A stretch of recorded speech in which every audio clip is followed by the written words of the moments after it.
Welcome to the Deep Dive. We're here to cut through the noise and bring you, well, the most potent insights from the minds shaping our world. Today, we're taking a journey into the pretty rigorous intellectual world of a figure whose name really became synonymous with the greatest financial crisis of our time, Steve Eisman. That name definitely rings a bell. Yeah, exactly. He's the guy who famously predicted the 2007-2008 housing bubble collapse. It's a story so compelling, it was, immortalized in Michael Lewis's The Big Short. Steve Carell played him, brought that intense, sharp-witted persona to life on screen. Right, a memorable performance. But this deep dive isn't just about revisiting that one monumental trade. It's really about peeling back the layers. We want to reveal the rigorous intellectual framework, that contrarian spirit, and honestly, the sheer discipline behind his success. We're going to deconstruct what Eisman himself refers to as his masterclass on financial literacy. Our mission today is to extract the core lessons from his playbook so you can navigate today's increasingly complex financial markets with, well, clarity, discipline, and maybe most importantly, intellectual integrity. This is more than just learning about finance. It's about learning how to think about finance. And it's really compelling when you look at how Eisman's journey is far more expansive than just that single famous bet. He actually started his career in corporate law, can you believe it? Then moved into equity analysis at Oppenheimer & Co., and eventually rose to become a legendary hedge fund manager at Front Point Partners. Today, he's a managing director and portfolio manager at Neuberger Berman, managing pretty significant portfolios for high net worth clients. So this isn't just a career arc. It's like a testament to someone who consistently challenges consensus, someone who digs relentlessly through data, using deep, almost forensic research to understand the fundamental mechanics of markets. Forensic is a good word for it. Yeah. And for you, our listener, this deep dive is really about cultivating a truly professional investor's mindset. It's about understanding how Eisman develops his investment theses, how he constructs his arguments, and how he manages the inherent risks of a volatile market. It's really a masterclass in intellectual honesty and discipline, and it's directly applicable to your own investment process. Absolutely. It's about giving you that mental architecture, that way of thinking to approach markets like Eisman does. And he starts, interestingly, not with charts or spreadsheets, but with something far more fundamental, the psychology of investing. The bedrock. Exactly. Eisman argues pretty forcefully that the proper mindset is the absolute bedrock for any successful long-term strategy. It's about fundamentally reframing your relationship with market volatility, really internalizing the very nature of how capital markets behave. And here's where it gets really insightful, I think. His perspective on market corrections. Yes. He views them not as these catastrophic once-in-a-lifetime events, but as an inevitable built-in and recurring feature of the investment landscape. He's essentially saying, expect them, prepare for them, because they will happen, period. Precisely. And if you actually chart the historical trajectory of, nearly any major market index, you'll see that undeniable pattern. Consistent upward growth, sure, but that growth is always punctuated by these periodic, sometimes quite sharp downturns. The crucial differentiator for a professional investor, according to Eisman, is that they don't see these corrections as a reason to panic. They just don't. Instead, they're perceived as mere noise, just temporary deviations from that underlying long-term upward trend. Noise. I like that framing. Yeah. And this shift in perspective is, well, it's a potent psychological defense. It kind of inoculates you against panic selling, which, as we see time and time again, is often the single most destructive action an investor can take. Absolutely. It's about building a mental fortress, almost like a preemptive strike, against those emotional impulses that can completely derail a meticulously thought-out investment strategy. You transform fear into expectation. And this professional mindset directly confronts something he acutely identifies as complacency creep. Ooh, complacency creep. Think about it, right? When the market has one of those extended periods of calm, just climbing steadily higher, it can subtly lull investors into this false sense of security. We start to believe the good times will last indefinitely, and critically, we become emotionally unprepared for the inevitable sudden sell-off. It feels good until it doesn't. Exactly. Yeah. But the data, the historical data, tells a really consistent story. Since 1980, even in years that ultimately finish with positive overall returns, the market has averaged something like a 14% intra-year decline. 14%, even in good years. Right, that's a significant drop within a year that still ended up in positive territory. So Eisman's advice is to internalize this reality, like really internalize it deep down. When you understand that corrections are not these weird anomalies, but normal, even expected features of the market cycle, it fundamentally transforms how you react. It changes the game. Yeah. Yeah. You're not surprised by volatility, you're prepared to respond rationally. It's the difference between being blindsided and seeing it coming, which lets you act with discipline. Which then brings us to a really crucial personal question for all of us. How do you manage the emotional toll of investing? Because it can be significant. Eisman's guidance here offers a direct antidote to that panic-driven reaction that can be so financially and honestly emotionally detrimental. He shares this remarkably candid anecdote from his younger years, he says, a period before he fully cultivated his professional mindset. Okay. He recounts waking up at 3 a.m. with what he calls an unbearable desire to check his portfolio's performance. Oh boy. I think many can relate to that feeling. Absolutely. And the kicker, whether the numbers were good or bad, he found himself utterly unable to fall back asleep. It just consumed him. Wow. And this intensely personal experience taught him a crucial, enduring lesson. Investing can, and ideally should, be a passion and an occupation, something healthy, engaging, intellectually stimulating. But when it crosses that invisible line, it becomes a preoccupation where it just consumes your thoughts and disrupts your peace of mind. Yeah. That's a clear signal that your approach is unsustainable and needs immediate adjustment. That's such a universally relatable experience, isn't it? That knot in your stomach, that horrible internal alarm clock going off at 3 a.m. It speaks volumes about the psychological battle investors constantly face. It really does. And his subsequent advice to choose the lane that works for you and to actively avoid trying to be some kind of 247 global hero is profoundly practical. It's a guide to mental and emotional risk management. It's an acknowledgement that any investment strategy, no matter how financially lucrative it might look on paper, is ultimately unsustainable if it actively destroys your peace of mind. This principle implies that you've got to meticulously align your investment strategies, not just with your financial goals, but maybe more critically, with your genuine psychological tolerance for stress, uncertainty, and potential loss. That self-awareness piece is huge. Huge. For some, this might mean avoiding highly volatile sectors, or maybe steering clear of leverage altogether, or perhaps even delegating investment decisions to a trusted professional. The overarching point is to cultivate deep self-awareness and the unwavering discipline to operate strictly within your own emotional and intellectual limits. That prevents that all-consuming preoccupation from taking root and ultimately sabotaging your long-term success. Okay, so we've talked a lot about protecting your mind from the market's psychological traps, the defense, if you will. But how do you then direct that mind towards identifying truly impactful opportunities? The offense. When Eisman talks about how to invest for the long term, he's explicitly not just advocating for some passive, indiscriminate buy and hold everything approach. Definitely no. No, for him, it's a highly active, research-intensive process. It's about identifying and investing in powerful, secular, multi-year themes, things that are fundamentally poised to reshape the global economy. He's telling us to look far beyond the ephemeral noise of quarterly earnings reports or daily market swings, and instead to understand the monumental structural shifts quietly unfolding beneath the surface. Exactly. And he offers two pretty compelling primary examples of themes like this that he believes currently represent durable long-term value. The first one is the massive ongoing build-out of U.S. infrastructure. Okay, infrastructure. Tangible. Yeah. Very tangible. This isn't some fleeting trend. It's a profound multi-decade undertaking. It's driven by a powerful confluence of bipartisan government spending think initiatives like the Infrastructure Investment and Jobs Act, and also a strategic national imperative for onshoring critical manufacturing capabilities. Right, bringing things back home. Exactly. This, he meticulously argues, creates a long tail of demand, that's his phrase, essentially a sustained wave of business opportunities for construction firms, public utilities, industrial conglomerates, materials companies, for literally years, maybe even decades to come.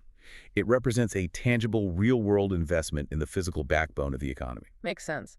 And the second major theme he highlights, it speaks to a different kind of structural shift, but one equally profound, right? Yes. The transformative power of artificial intelligence, or AI, and the broader technology sector. AI. Can't avoid it. You really can't. He firmly believes this sector is making the U.S. economy uniquely dynamic and innovation-driven, ultimately positioning it, in his words, as the envy of the world. Strong words. Yeah. Now think about that for a moment. This is Steve Eisman, right? The legendary investor, famous for shorting incredibly complex, abstract financial instruments like CDOs. Those things were pure financial engineering. Totally. Collateralized debt obligations, bundling thousands of risky mortgages, questionable underlying value, instruments far removed from any tangible economic output. And yet here he is. Yet here he is advocating for investing in the very tangible progress and innovation within the real economy. It's quite a shift. It represents a significant philosophical evolution in his own investing, anchoring capital in real value and growth. It's a stark contrast to the financial engineering he once so famously guarded against. It really shows his intellectual flexibility and capacity for growth as an investor. That's a great point. It's not dogma, it's adaptation. And if we connect this to the bigger picture, this renewed focus on tangible themes and real economy innovation is, I think, a direct, deeply ingrained lesson from his harrowing experience back in 2008. It's about anchoring capital in assets that produce real value, that serve durable trends, rather than chasing fleeting fads or overly complex, opaque financial constructs. Like so CDOs. Exactly. It's an implicit yet powerful recommendation to invest in the construction of essential infrastructure roads, reliable power grids, advanced data centers. The very foundational elements that genuinely drive true economic progress and long-term societal advancement. This strategic approach naturally lends itself to a long-term perspective, where the inevitable temporary market fluctuations become significantly less impactful than the powerful underlying multi-year tailwinds propelling these foundational sectors forward. That really deepens our understanding considerably. Okay, so with that foundational mindset firmly in place and an eye on those powerful long-term themes, how did Eisman then translate that broad perspective into highly specific, often contrarian investment bets? It seems it all hinged on what he called the investment thesis, a concept that for him was far more than just a business plan or some projection. It was the DNA of conviction. The DNA of conviction, I like that. Yeah, the indispensable power of a compelling story. Eisman firmly believes that every truly great investment is ultimately underpinned by a powerful, coherent narrative. This isn't merely about ticking boxes on financial metrics, It's about articulating in clear terms a company's genuine competitive advantage, its core growth drivers, and its strategic position within a broader economic trend. The why. The why, exactly. He states, quite memorably, in good times, it's story time. Investors like stories. They like to own something they believe in. Now, this conviction isn't just for emotional comfort. It serves an absolutely critical strategic purpose. A meticulously understood and genuinely compelling thesis provides the unwavering conviction needed to hold a stock through inevitable periods of market volatility or temporary business setbacks. Right, so you don't get shaken out easily. Precisely. When a company with a genuinely great story reports a slightly disappointing quarter, investors who deeply believe in the long-term narrative are far less likely to panic and sell into weakness. Conversely, a company lacking a clear defensible story is deemed, in his words, unforgivable in the face of a miss. Unforgivable, harsh. Yeah, because there's no broader narrative, no underlying belief to fall back on when things get tough. The story provides that buffer. Okay, so a strong story is crucial for maintaining conviction, especially during tough times. But what happens when that story, the very foundation of your investment, starts to, unravel? What if you find yourself trying desperately to convince yourself the narrative is still intact, even when all the evidence suggests otherwise? The danger zone. This is where Eisman identifies one of the most insidious and dangerous traps for an investor, something he chillingly calls thesis creep. Thesis creep. Yeah, it's a silent killer of portfolios, and it speaks directly to our psychological biases, our desire to be right. Tell us more about that. What does it look like? Thesis creep is indeed an insidious process. It's a gradual erosion of intellectual discipline. It occurs when the original fundamental reasons for owning a stock are invalidated by new, often negative, information. Yet the investor, driven by this deep-seated unwillingness to admit a mistake or crystallize a loss, invents entirely new justifications to continue holding the position. Oh, I've seen that movie before. Haven't we all? It represents a fundamental breakdown of that rigorous intellectual discipline we were talking about earlier. Eisman illustrates this slippery slope with a classic, almost painful progression. He says, first it's a growth stock. Okay. Then it becomes a JERP stock. That's growth at a reasonable price, right? You still believe in growth, but admit it's maybe priced a bit high. Right. Adjusting expectations slightly. Slightly. Then it becomes a value stock. Then it becomes a turnaround. And then finally it ends with a restructuring story. Ouch. That description hits uncomfortably close to home for many of us, I'm sure. It's like moving the goalposts further and further away so you never have to concede that you missed the shot. Exactly. Or, like you said, moving them until you're practically playing soccer in your own living room, still insisting you're in the game. It's a powerful illustration of self-deception in action. Totally. At each successive stage, the investor is subtly, often unconsciously, lowering their standards. They're shifting their rationale, changing the very rules of the game, all to avoid the psychological pain of crystallizing a loss. Yeah. This behavior is the polar opposite of a professional mindset, which demands a clear-eyed, unsentimental assessment of whether the initial conditions for the investment are still being met. In fact, this concept is essentially the operational core of Eisman's contrarianism. How so? Well, being a truly successful contrarian isn't merely about disagreeing with the prevailing market consensus for the sake of it. It's about disagreeing for a specific, meticulously well-defined, and crucially falsifiable reason.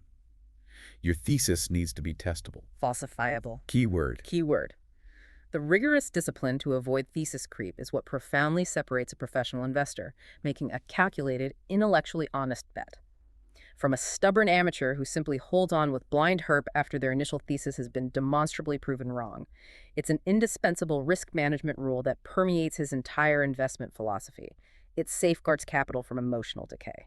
So if thesis creep is such a potent threat, such a danger, what does this all mean for us? How do we actively fight this intellectual and emotional creep in our own investing decisions? Right, the antidote. What's the antidote? Eisman's antidote is something he calls rigorous self-interrogation. Rigorous self-interrogation. Yeah. Sounds intense. It does. And it's not a one-time event, he stresses. It's a continuous, almost relentless process of reevaluation. An investor, he argues, must constantly revisit and scrutinize their original thesis in light of all new available information. Whether it's company-specific news, broader industry developments, or significant macro shifts, this isn't a passive check-in. It's an active challenge. Indeed. When a position is underperforming, or when events are unfolding in a way that's contrary to your original expectations, Eisman's prescribed approach is, and I quote, to throw out all of our old assumptions and re-underwrite the investment with a completely fresh set of eyes. Start from scratch, mentally. Pretty much. This process demands actively seeking out disconfirming evidence. You're essentially trying to prove your own thesis wrong. That takes guts. It's counterintuitive. It is. It's the intellectual equivalent of the scientific method applied to portfolio management, right? Formulate a hypothesis, then diligently attempt to falsify it. This deep-seated skeptical approach is absolutely central to Eisman's very identity as an investor. He isn't just looking for information that confirms his existing beliefs' confirmation bias. He's actively searching for that one data point, that one piece of evidence that irrevocably breaks his thesis. Because that's the most valuable information. Because for him, that is the most valuable piece of information for managing risk and preserving capital. By formalizing this unwavering process of review and re-underwriting, any investor can construct an incredibly robust defense against those powerful emotional biases that lead to thesis creep and ultimately significant capital impairment. It's about constantly rigorously challenging your own conviction. That's a truly powerful concept, challenging your own conviction rather than just blindly defending it. Okay, now with the foundational mindset and the critical importance of a robust investment thesis firmly established, let's dive into the mechanics of how Eisman truly made his name. We're talking about how to short stocks. The big short mechanism itself. Exactly, the very tool he so famously wielded to execute his monumental 2008 trade. For those who might only vaguely grasp it, short selling is simply the practice of betting that a stock's price will decline. You're essentially profiting from a company's downfall. It sounds simple, but it's a precise, multi-step process, and Eisman breaks it down with clarity. First, an investor borrows shares of a company from a brokerage firm, often from another investor who owns them long-term. Okay, borrow the shares. Second, they immediately sell these borrowed shares on the open market at the current price. Sell them. Got it. Third, they then wait for the price to fall, hoping their meticulously crafted thesis, perhaps, that the stock is fundamentally overvalued or the company is deeply flawed, proves correct. The waiting game. The often stressful waiting game. Fourth, the investor then buys the same number of shares back on the open market, ideally at a significantly lower price. Buy them back cheaper. Hopefully. And finally, fifth, they return those purchased shares to the original lender, thus closing the short position. Your profit, if any, is the difference between the initial higher sale price and the subsequent lower purchase price, minus any borrowing costs. Borrowing costs. Yeah, those are essentially interest payments you have to make on those borrowed shares while the position is open. Ah, okay. It sounds deceptively straightforward when you lay it out like that. Doesn't it? But Eisman is quick to underscore the profound and often overlooked risks involved. Oh, absolutely. Unlike buying a stock where your maximum loss is limited to your initial investment, it can only go to zero. Right. The potential loss on a short position is theoretically unlimited. Unlimited. How? Because there's no ceiling on how high a stock's price can rise. It could, in theory, go up forever, so your potential losses can just keep accumulating indefinitely. Wow, that's scary. It is. Furthermore, as we mentioned, short sellers are obligated to pay interest on those borrowed shares, a cost that accrues every single day, that can rapidly eat into any potential profits or even accelerate losses if the stock price stays flat or goes up. So time is working against you too. Time and potentially the price. This dynamic creates immense, often unbearable psychological pressure, especially when the market moves against your short position. Eisman famously employed this tool with devastating effectiveness against the subprime mortgage industry, obviously, and later against what he dubbed the morally bankrupt for-profit education sector, which he chillingly likened to subprime and its predatory practices. He doesn't mince words. No, he doesn't. It takes incredible conviction, deep research, and real fortitude to be a successful short seller over the long term. It's not for the faint of heart. Clearly not. Okay, this brings us to a really pertinent question, especially in today's rather unique and sometimes exuberant markets. Do valuations still matter? The perennial question. Yeah. Eisman, drawing from decades of intense experience, offers a very nuanced and pragmatic answer, one that has actually evolved over his career. He acknowledges that in the short term, yes, a stock's price can be driven almost entirely by its story, that captivating narrative we discussed earlier, alongside prevailing market sentiment, sheer momentum, or even just speculative fervor. Story time again. Story time again. In such an environment, traditional valuation metrics like P/E ratios might appear irrelevant, as investors eagerly chase a compelling narrative, sometimes without much regard for underlying fundamentals. However, and this is his crucial caveat over the long term, valuations act as an indispensable anchor to reality. The anchor. The anchor. A truly great story, no matter how captivating, can only carry a stock so far if the underlying business ultimately fails to generate the consistent earnings and robust cash flow required to eventually justify its price. Gravity eventually asserts itself. The fundamentals have to catch up. That helps reconcile a seeming contradiction in his own career, doesn't it?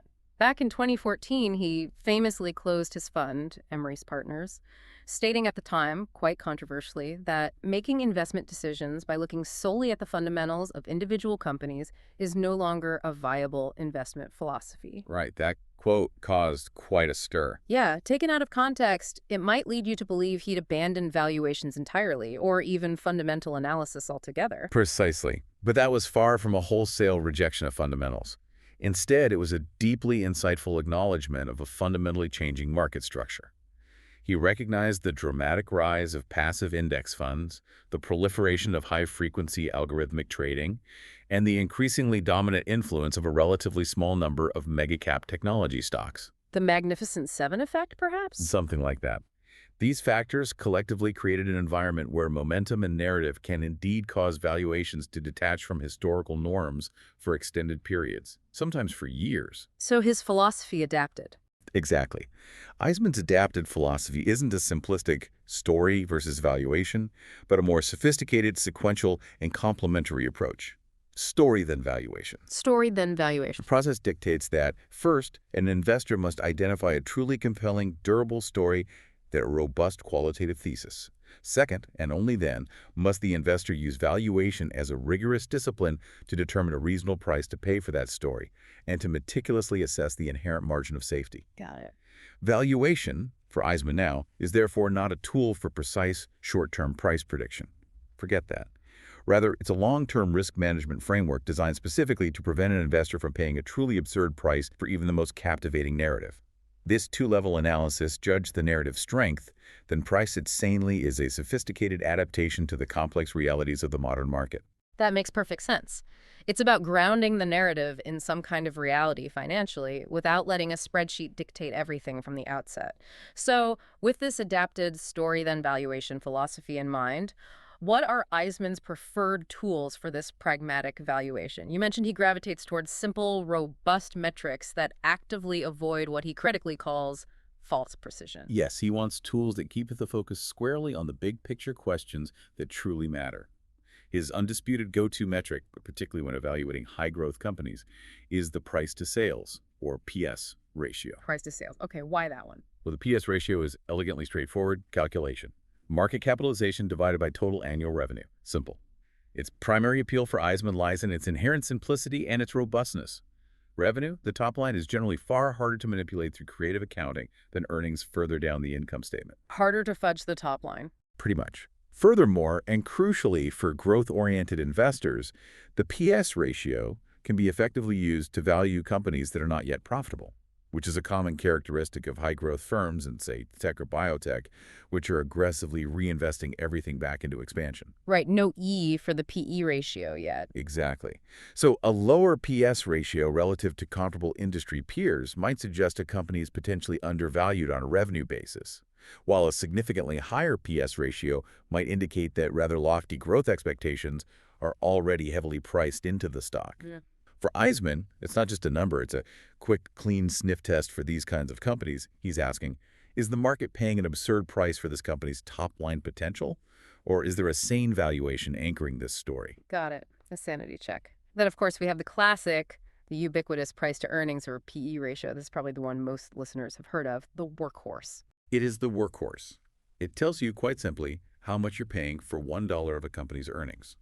Calculation. Current share price divided by earnings per share, EPS. It's most effectively used generally for valuing mature, stable, and consistently profitable companies. It allows for straightforward comparisons within the same industry or against historical averages. Makes sense for established businesses. Yeah.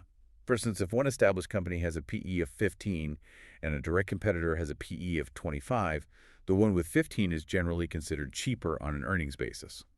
However, it does come with significant limitations, as we touched on. It's inherently useless for companies with negative earnings. Can't divide by zero or negative. All right. Moreover, it can be easily distorted by one-off accounting choices, non-recurring charges, or significant changes in a company's capital structure, like share buybacks. So while it's a classic and essential tool, like any metric, it needs to be used with a deep understanding of its context and potential shortcomings. Always remembering Eisman's emphasis on pragmatism over blind adherence to any single number. Context is key. Okay, and when it comes to assessing the financial health and the underlying risk of a company, Eisman also prominently highlights the debt-to-equity, or DE ratio. This, I imagine, is a critical red flag detector for any potential investment. Absolutely. This is a fundamental indicator of a company's financial leverage and, by extension, its risk profile. How much debt are they carrying? The DE ratio measures how much a company is financing its assets through debt versus through shareholder equity.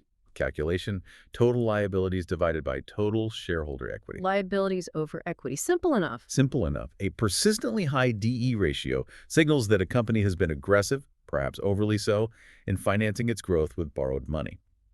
Now, while leverage can certainly amplify returns during buoyant economic times, it dramatically magnifies risk during downturns. The double-edged sword. Exactly. Yeah. Companies laden with heavy debt loads are significantly more vulnerable to economic contractions, rising interest rates, or even just unexpected operational setbacks. They're contractually obligated to keep making those substantial interest payments regardless of their profitability or cash flow. No wiggle room. Very little. So a high DE ratio can serve as an important early warning signal of potential financial instability, whereas a consistently low ratio suggests a more conservative and often inherently safer balance sheet.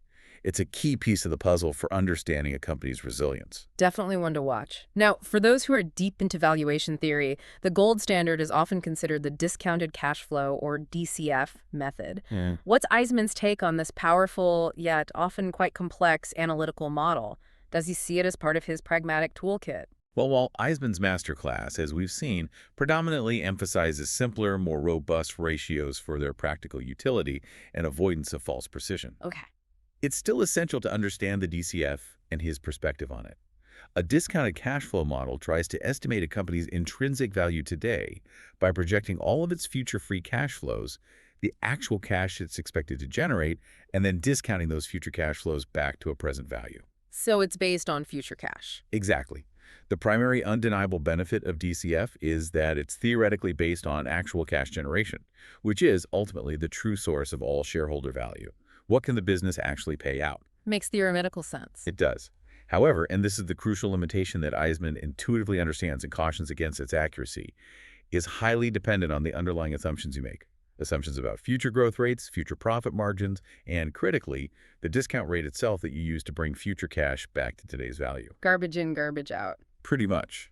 Small, seemingly minor changes in these core assumptions can lead to vastly, almost wildly different valuation outcomes. The model is incredibly sensitive. And if we connect this back to the bigger picture of his philosophy, Please do. this extreme sensitivity to assumptions is precisely why Eisman often prefers simpler metrics for his initial analysis. His toolkit is meticulously designed to quickly sanity check his investment thesis and grasp the big picture.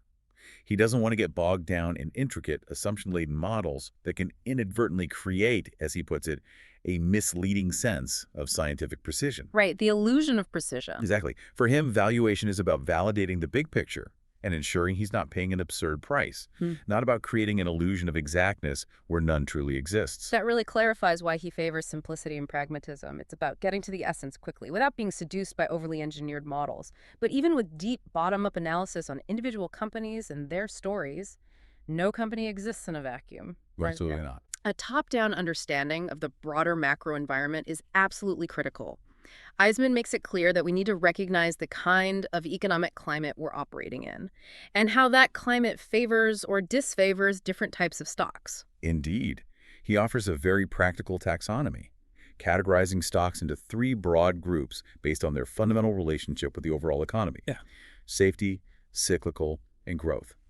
Understanding this categorization allows an investor to construct a portfolio that is thoughtfully aligned with their view of the prevailing economic outlook and, crucially, their personal risk tolerance. Okay, let's break those down quickly. Starting with safety stocks, which are often called defensive stocks. What defines them in Eisman's framework? Safety stocks are pretty much comprised of companies that provide essential goods and services. This means their underlying demand remains relatively stable and predictable, largely irrespective of the broader economic cycle. People need them no matter what. Like utilities, food. Exactly. Their revenues and earnings are simply not highly sensitive to economic expansions or contractions.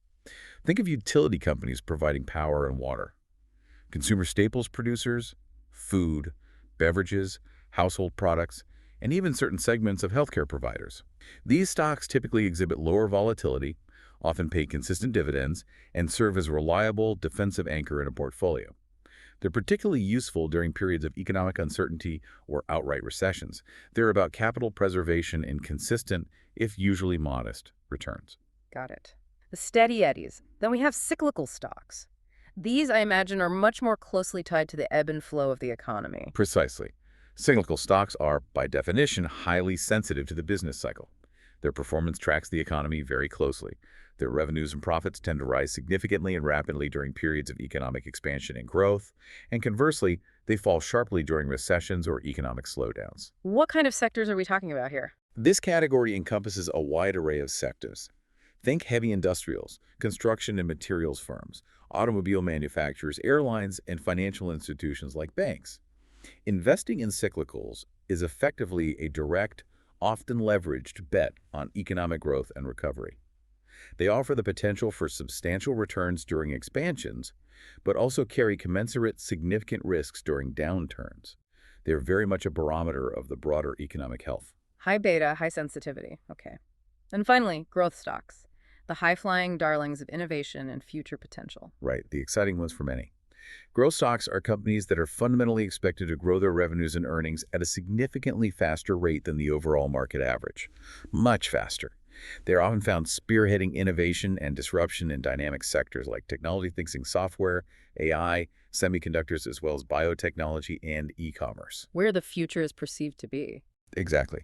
These stocks are typically characterized by higher expected growth, which often comes with higher volatility. They typically pay low or no dividends because they're reinvesting the vast majority, if not all, of their profits back into the business for future expansion. Their valuations are heavily predicated on expectations of substantial future growth and capital appreciation.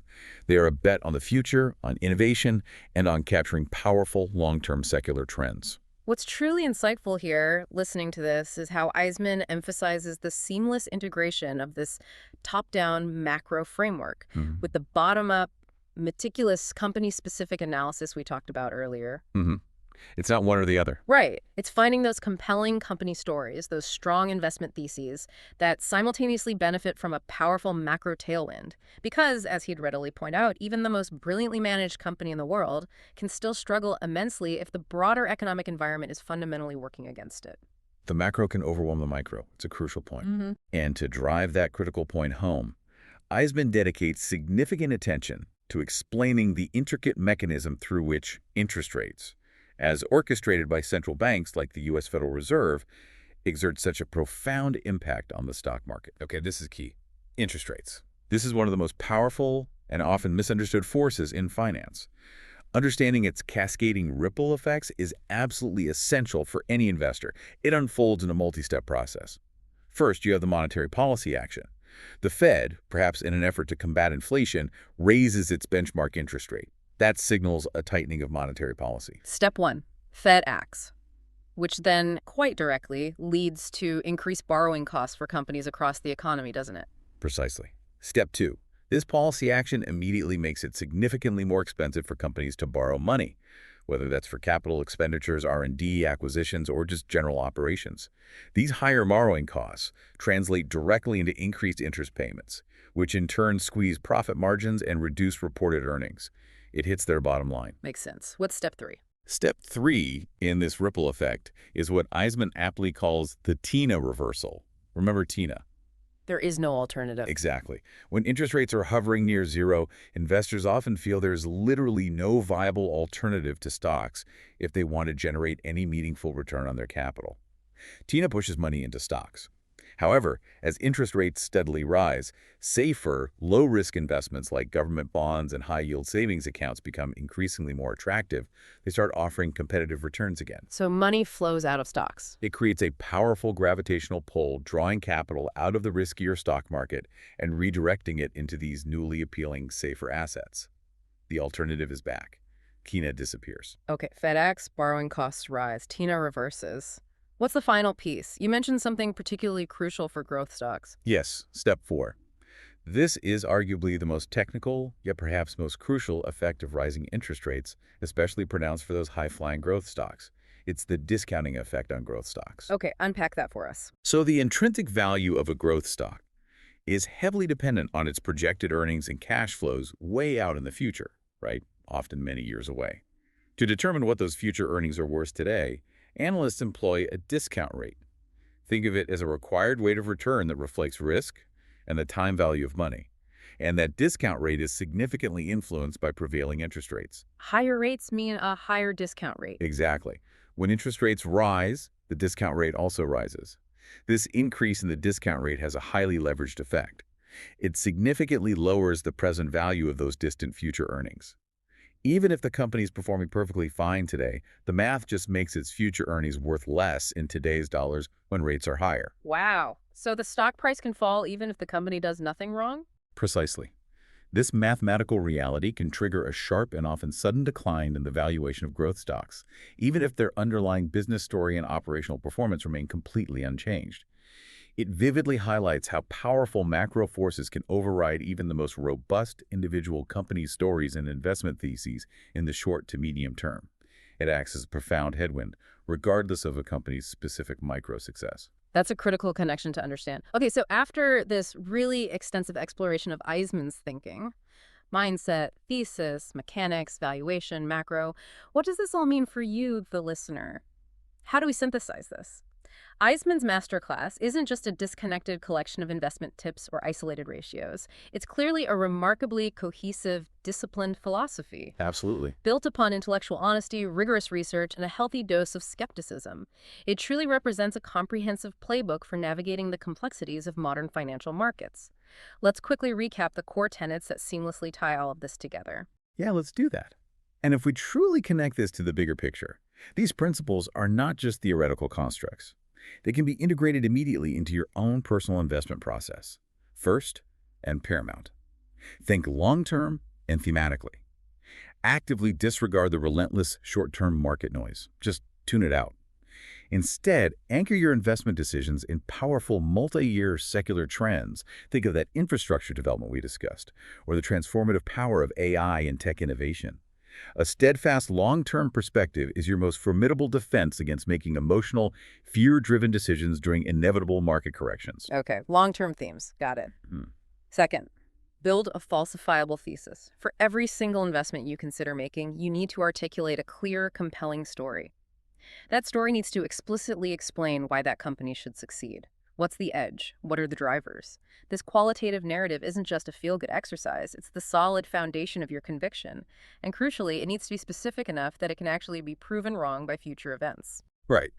Third, and perhaps the most challenging psychologically, beware thesis creep. This is the greatest internal danger to your capital. It's insidious. When the objective facts on the ground change, when your original thesis is demonstrably broken, you absolutely must reevaluate your position with an entirely fresh, unbiased perspective. Do not, under any circumstances, rationalize holding on to a broken thesis just because you don't want to admit you were wrong or take a loss. Check the ego at the door. Absolutely. This intellectual discipline is what fundamentally separates professional contrarianism from near amateur stubbornness or wishful thinking. Okay. Fourth, use valuation as a discipline, not a dogma. Remember Eisman's story then valuation sequence. The investment story comes first, driving the initial attraction. Then, valuation metrics are employed as a pragmatic, common sense tool. The goal is to ensure you are not paying an absurd or unsustainable price for that narrative. Favor simple, robust ratios over overly complex models that often generate that misleading sense of scientific precision. Exactly. And finally, fifth, respect the macro environment. No company, no matter how strong its internal story, exists in isolation. It just doesn't. A sophisticated investor understands intuitively how broader economic forces, particularly monetary policy, like interest rate decisions, and the overarching business cycle can act as either powerful tailwinds accelerating their investments or formidable headwinds making even good companies struggle. This external context is absolutely crucial. You need to know which way the wind is blowing. This is an incredibly robust and intellectually honest framework. It really hangs together. But how do we, as individual investors, translate this profound philosophy into concrete, actionable steps, things we can actually implement in our daily or weekly routines? Yeah, that's the key question. Translating this philosophy into tangible practice genuinely requires structure and unwavering discipline. It won't happen by osmosis. You can take several very concrete, immediate steps. First, develop your own Playbook journal. A journal. Okay. Yeah, imagine this as your intellectual battlefield log. For every single investment you purchase, or even just seriously consider, physically write it down or type it out digitally. Meticulously detail your investment thesis or story in exhaustive detail.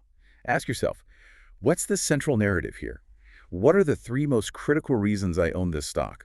What specific metrics, catalysts, or events am I watching for that would confirm or deny my thesis? And crucially, what are the biggest risks that could potentially invalidate my original premise? Be honest about the risks. Forces you to get specific. It forces rigorous intellectual honesty and clarity of thought. It creates a tangible, verifiable benchmark against which all future developments can be measured. It's not just busy work, it's critical thinking. That's a fantastic way to formalize and solidify your thinking. Okay, so step one, the journal. Step two, how do we keep that journal alive and relevant? Good question. Second, schedule regular thesis reviews. Put it in your calendar. Set a recurring, non-negotiable reminder, maybe quarterly, maybe biannually, whatever works for you. Dedicate that time specifically to reviewing each and every position in your portfolio against that journal entry. During this review, explicitly and ruthlessly ask yourself, is my original thesis still fundamentally intact? Have the key drivers I identified changed significantly? And the big one, is there any evidence of thesis creep taking root in my own thinking? Am I rationalizing bad news? The self-interrogation part. Exactly. This formal, systematic process is your most powerful weapon against the natural human tendency to avoid confronting mistakes and to irrationally cling to losing positions out of ego or hope. It's about being your own toughest critic, proactively. Love it. Okay, journal, scheduled reviews. And third, how do we stay connected to that all-important macro picture you mentioned? Right, the macro context. Third, build a macro dashboard. Identify and diligently track just a handful of key economic indicators that Eisman and other professional investors watch most closely. This isn't about becoming a PhD economist overnight. It's about understanding the big trends shaping the environment. What kind of indicators? It could include, for example, Federal Reserve interest rate decisions, and importantly, their accompanying commentary. The Monthly Consumer Price Index, CPI, for inflation trends. Quarterly GDP growth figures to see the overall economic direction. Having this concise, up-to-date macro dashboard provides invaluable context for individual stock performance. And crucially, it helps you anticipate potential tailwinds or headwinds that might impact your specific investment theses. It's about seeing the forest, not just the individual trees in your portfolio. Okay, let's unpack this one final time. The ultimate overarching lesson from Steve Eisman, it seems, isn't reducible to a specific ratio or a particular short-selling technique or some magic market timing strategy. No, it's much deeper than that. It is fundamentally about cultivating a very particular, rigorous, and profoundly independent way of thinking. Thinking about markets, thinking about information, thinking about yourself. Which raises a truly important question, I think, for you, the listener. In a world utterly saturated with financial noise, an endless deluge of data, and the powerful, almost magnetic pull of herd-like behavior, how willing are you really to cultivate that kind of independent thought? How disciplined are you truly prepared to be in challenging your own assumptions, your own convictions, and yes, your own comfort zones? It's a challenge. Eisman's entire illustrious career is an emphatic testament to the power of independent thought, the necessity of deep forensic research, and the sheer courage required to stand apart from the crowd, even when it feels like everyone else is moving in a different direction, maybe even calling you crazy. This contrarianism, his brand of it, isn't born of arrogance or just a desire to simply be different. It emerges from a meticulously well-defended thesis built on a superior and often uncomfortable understanding of the facts. So here's a final provocative thought for you to ponder as we wrap up. The true enduring value of the Eisman playbook isn't just in making marginally better investment decisions, though it certainly should help there. Hopefully. Its deeper impact, perhaps, lies in fostering intellectual integrity in all areas of your life. Recognizing when your own internal narratives, whether in finance, your career, your personal beliefs, need to be rigorously reinterrogated, challenged, and perhaps even dismantled in the face of new evidence. Wow. It's about being your own most persistent, most valuable skeptic. Thank you for joining us on this deep dive into the mind and methods of Steve Eisman. We sincerely hope this exploration of his playbook equips you with a powerful new framework for navigating the markets and, maybe indeed, the complex world around us. We'll see you next time on The Deep Dive.